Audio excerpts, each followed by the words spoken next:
So after returning from the international break, we've had the first round of Premier League fixtures once again. Now 9 games in to the 2019-20 Premier League season and plenty of talking points to take over the course of this weekend. I suppose we start off with VAR. That's been the huge talking point all season, and it was probably the busiest weekend for VAR. Lots of controversial decisions. Again, it's been in the headlines on Saturday, Sunday and Monday. Yeah. You just can't seem to get away from it at the moment. No, Chris. It was a busy weekend, as you say, Bobbie. 4 decisions overturned using the video assistant referee system, and there probably could have been more, potentially the likes of Liverpool feeling hard done by that they didn't get a free kick in the build-up to Manchester United's goal. Arsenal on Monday night thought they should have had a penalty, and then Watford were wondering why Tottenham's goal wasn't overturned for handball. But as I say, 4 decisions were overturned.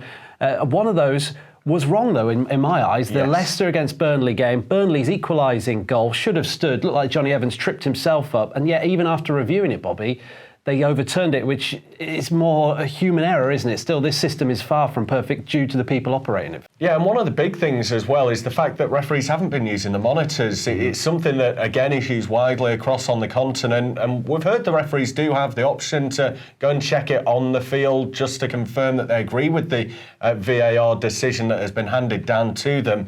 There's talk that the referees have been told to use it sparingly because of the time it will take to go and check it themselves. But I mean, sparingly is one thing, to not use it at all is a completely other thing. Yeah, it's bizarre, isn't it? No referee has gone to the side of the pitch to look at the monitor yet in any Premier League game, and yet you'd think they'd want to go and look at these decisions, these big moments in these games. And in other leagues, as you say, for example, in Major League Soccer in the US, it's kind of part of the drama. Yeah. The referee goes over to check it, and it's all a big rigmarole. I guess that's maybe more of a cultural thing. In terms of the decisions that weren't overturned this weekend, the Premier League has said that these aren't clear and obvious errors that they're missing. They're subjective calls.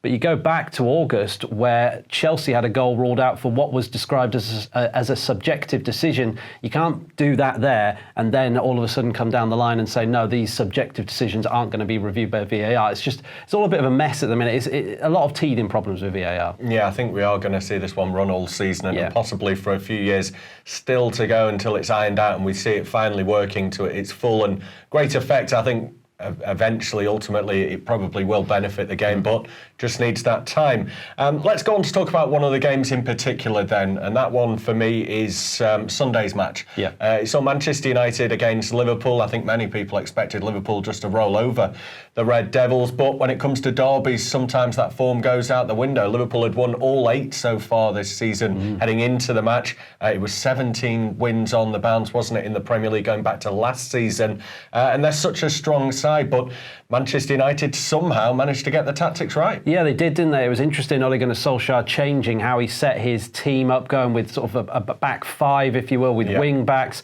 and that meant there was plenty of space for them. Aaron Wan-Bissaka was constantly getting forward down the right-hand side in the first half, and it was quite an impressive game plan from Solskjaer, and it was quite an interesting tactical matchup because then Jurgen Klopp countered that by going 4-4-2 in the second half. Of course, they had no Mo Salah, so they didn't have the issue of kind of those sort of front 3 that he always likes to have on the pitch, and therefore could change his tactics like that. And that meant that they dominated the second half. And United actually ended the game with their lowest possession stats since the 2003-04 season for a home Premier League match. And yet they came away with it with plenty of credit, it feels like, even though it was only a 1-1 draw. Yeah, we've heard Marcus Rashford talking in the aftermath saying they deserved all 3 points. He said a draw was harsh, a loss would have been unthinkable, really, on the basis of the way they performed, which, as you say, when they had no possession, seems pretty amazing, really.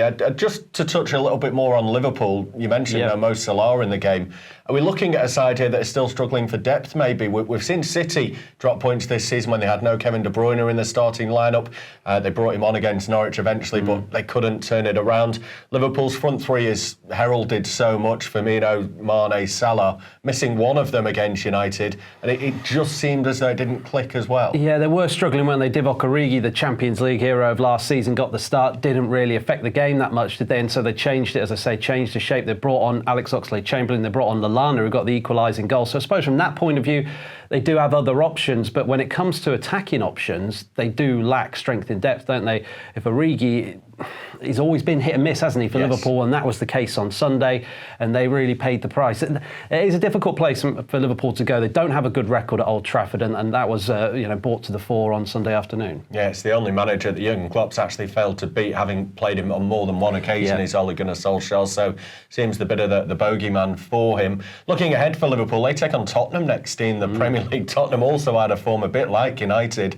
That's another big game for them. I think City would have been looking at this from the outside, United and Tottenham to come as a tandem for Liverpool, and thinking, you know what, we might be able to close the gap here. 6 points the difference now. Yeah, they could well do, couldn't they? You don't know what you're going to get from Tottenham. I thought they were really poor at the weekend against Watford, only just scraped that equalising goal via Dele Alli late on, and this is a Watford side who hadn't won all season, so they'll go to Anfield probably with confidence fairly low at the minute, and I think you have to fancy Liverpool too, if they can get Mo Salah back, get that front three going, win that game. Yeah, well, United positive coming out of that weekend game, but we'll have to see how they go from there. We'll finish off talking about Monday night's game, which was a big win, a huge win for Sheffield United. Only 1-0, but in terms of what it means up into the top half of the table. Yeah. And for me, when you look at the newly promoted sides, despite the fact they haven't spent a great amount of money, were unfancied to come up last season of the trio that did.